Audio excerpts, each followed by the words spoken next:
not provided funding for infrastructure. But they are running into a problem because of the limits being reached or the exposures being reached in the limit in terms of industry, in terms of groups, and so on. And there is also what we call a maturity mismatch. In the case of banks, they attract deposits which are short term, and if they have to lend for long term, then there is, in consequence of maturity, a mismatch. I therefore think, in retrospect, we should probably go back to the earlier system of having a network of institutions at the state level providing long-term finance to medium and small industries, and at the all India level, long-term institutions catering to long-term finance. There are other measures which have been introduced in order to improve what one may call the investment sentiment. Those of you, I think we will probably have an opportunity later on to see the funds flow system is being made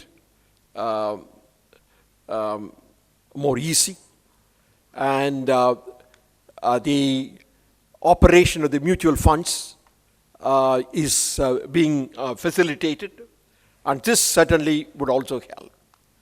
And then there is also the announcement of the corporate tax rate being reduced from 30% to 25% over a 4-year period. But there is no change as far as the coming year is concerned, because the budget doesn't contain any change as far as the corporate tax rate is concerned for the coming fiscal.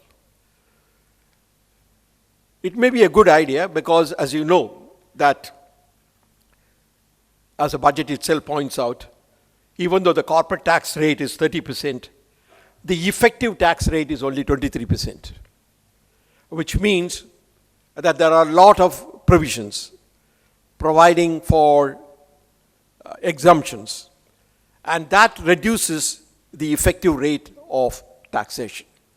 Therefore, any move towards reducing the corporate tax rate must also be accompanied by removing the exemptions.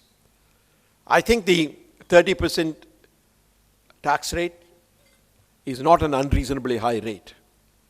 It is, in my view, a good rate. But if we are in a position to knock down exemptions, we certainly can go from 30 to 25%. But let me tell you, knocking down exemptions is not going to be easy. It's a contentious issue. Why do exemptions come in the first place? They come because one thing or the other is to be supported or provided additional facility. Take, for example, the tax concessions that are offered if the institutions are set up in backward regions or certain parts of the country. Now, that exemption came because it was felt that industries in that area should develop. In fact, I understand, I have not seen it very clearly, but I understand that even in this budget, there are tax concessions offered to the state of Andhra Pradesh and Telangana in terms of the depreciation and investment allowance. Now, therefore, all these exemptions come in because there was some objective to be fulfilled. Therefore, it is not easy to knock off exemptions, but I think any reduction in the corporate tax rate must be accompanied by the reduction in exemptions. The customs duty, I think one important thing that has been done has been to modify the inverted tax structure that was present, because the inverted tax structure essentially means that this came up at the time of the free trade agreements, that the finished goods, because of the trade agreement, comes with, let's say, 0 rate of duty.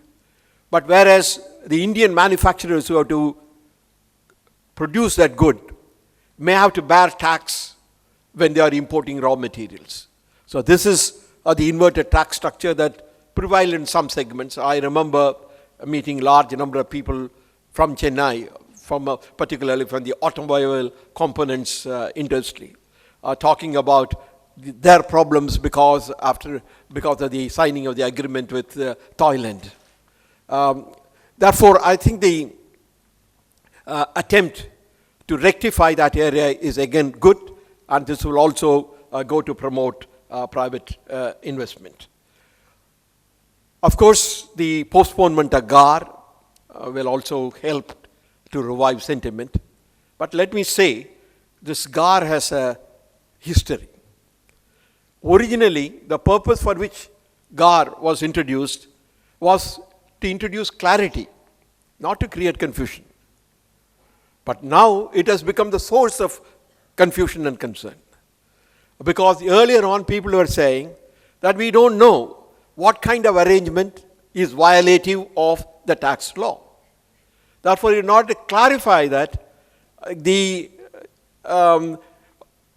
was stated upfront what kind of arrangements are violative of this.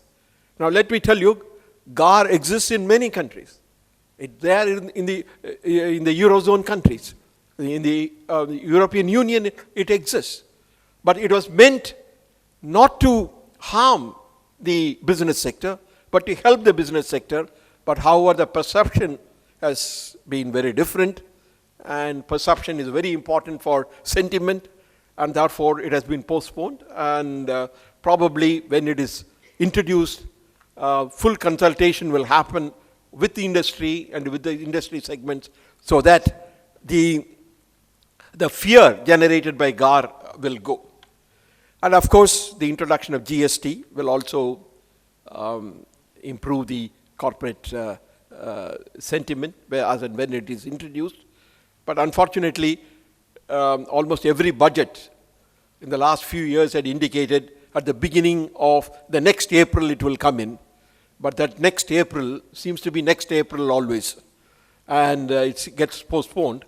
But I do hope that this time there is some solid reason to believe that within a year's time the appropriate arrangements will be put in place.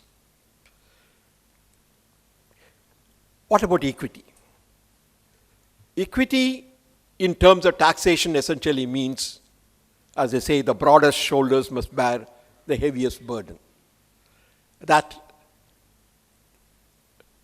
the payment of tax or the extent of taxation must depend upon the taxable capacity. As far as the personal income tax is concerned, there has been no change, even though some people expected some concessions would be given for promoting savings, or the exemption limit would be raised. Perhaps going ahead, one way of dealing with the problem is to really index the exemption limit to some inflation, to some price index, so that there is an automatic adjustment that happens. But as I told you earlier, I am against giving too many exemptions. I think this has been the bane of our tax system. We keep the nominal rate at a high level and then keep on giving exemptions. So I think we should move away from it. We should keep the nominal rate at a lower level and knock off exemptions, and that applies to the personal income tax also. The tax on the super rich is, of course, partly a substitution for wealth tax and partly for raising more revenue. Of course, the idea of taxing the super rich was made by me a few years ago, and that is how it took shape in the earlier budget. Now this has become more convenient to raise revenue. I do not think that that is by itself a bad idea. In fact, there is a justification for introducing a slab higher than what we now have. but those who earn more than a crore of rupees or so should not really fret too much. The equity is also ensured by the expenditure pattern. And if you look at the expenditure allocations of the budget, there are a number of schemes, a variety of schemes for which allocations have been made. Now, this is common in all budgets. I think one additional step that they have taken is to introduce social safety nets in the form of insurance, which, if extended, could replace many other forms through which we provide relief or assistance. That's an important step in the direction. Now, taking all of this into account, I think there are multiple goals, and I think the budget tries to do as much as it can in order to promote investment, to increase social spending, as well as provide social safety nets. Much of it will also depend upon the implementation. Is the railway or the roads department sufficiently prepared to absorb another 14,000 crores or 10,000 crores of allocation? Because if you see 2014-15, the expenditures are much lower than the budget estimates. This is partly because the revenue has not increased and therefore expenditures have been cut. But it is also partly because of the preparedness of the departments to spend the money. Particularly when the idea is to spend on investment and so on, it is hoped that the ministries and the departments would be ready to and are prepared to spend that money during the year. One only hopes that good governance, on which there is a great deal of emphasis, will result in the implementation or in the execution of the various projects as quickly as possible and within the time limit. I think that is the test of good governance. There may be many, many definitions of good governance, but it is ultimately the delivery system which is critical and crucial part of good governance. Now let me finally come to macroeconomic stability. The budget for 2004 provides that the fiscal deficit of 2014-15 will be contained at 4.1% as indicated earlier. But as far as 2015-16 is concerned, the budget deficit, the fiscal deficit, will be at 3.9% rather than 3.6% as indicated in the earlier roadmap. Therefore, there is a reduction in fiscal deficit from the previous year only by 0.2%. And the revenue deficit remains high, and there is a reduction from 2.9% to 2.8%. I am little concerned about this. And the argument is that there has been a reduction in the fiscal space because of the higher allocation to the states from the center. The 14th Finance Commission recommended an increase from 32% to 42% of the gross tax revenue or the divisible pool to go to the states. But that number should not mislead you, because while the tax devolution goes up from 32 to 42%, certain other flow from the center to the states have been cut. Therefore, it is very difficult to figure out from the budget fully how much will be the transfer from the central to the states through all the channels and compare it with the previous year. But my guess is that the total increase in the transfer of resources from the center to the states, taking all channels through which the transfers are occurring, will not be more than 2% or 3% of the divisible pool. Because for example, the Planning Commission used to transfer resources from the center to the states through grants. Now that grants, those are going away now because of the higher devolution. So, and I also must say that the first year or the year after the Finance Commission makes recommendations, the allocation to the states goes up. I was the chairman of the 12th Finance Commission. The allocation went about 1.5 to 2% of the divisible pool. The 13th Finance Commission also did the same. Therefore, it occurs, it's a normal thing. So I would really think that sticking to the roadmap is important. And I have also some concern whether even the revised fiscal deficit would be adhered to. One problem that I say is that the GDP, the gross domestic product, is supposed to grow at 11.5% in 2015-16, and the tax revenues are expected to increase by 15.8%. Therefore, the tax buoyancy, as we call it, is 1.37. That is, the tax income will have to go at a rate faster than the increase in the growth of a GDP. Contrast it with 2014-15. In 2014-15 also, the gross domestic product would have increased by 11.5%, whereas the revenue increase was only 9.9%. Of course, there are additional factors like the increase in the service tax, the additional taxation on the super rich, which will give them extra money. But I have some concern about how even the stipulated or the budgeted fiscal deficit would be achieved. Now let me, before concluding, let me say why I consider fiscal deficit, containment of fiscal deficit is important. In the economy, the household sector is the only sector which is a surplus sector.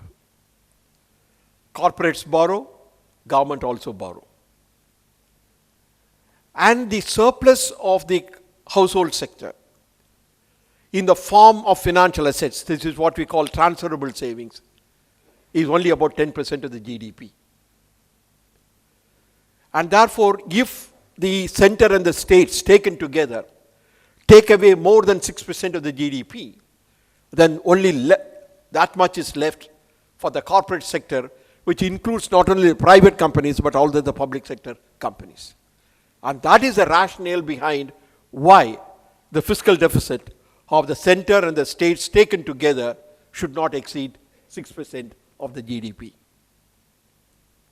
Even today, interest payments of the government of India constitute 45% of the net revenue, tax revenue accruing to the government of India.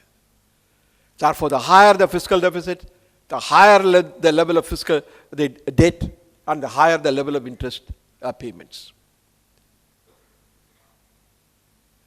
The corporate sector sometimes also thinks that why fret about fiscal deficit?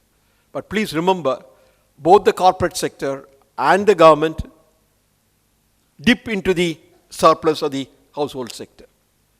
The higher the government takes away from the household sector, the less will be available for the others. And therefore, the pressure on interest rate will continue. To imagine that the pressure on interest rate will come down when the fiscal deficit is rising, or when the fiscal deficit is not coming under control. Therefore, that is one of the reasons why I feel that conforming to the roadmap is extremely important. There are other features in the budget which require attention, such as those relating to gold and so on. But I have already taken much of your time, and therefore I am not going into it. Therefore, let me conclude by saying the budget has many attractive features. Several measures have been introduced to stimulate investment. There is also an emphasis on increased social spending and creating social safety nets. However, the failure to abide by the earlier fiscal deficit target sends a wrong signal. Shifting roadmaps on fiscal consolidation will not inspire confidence. Thank you very much.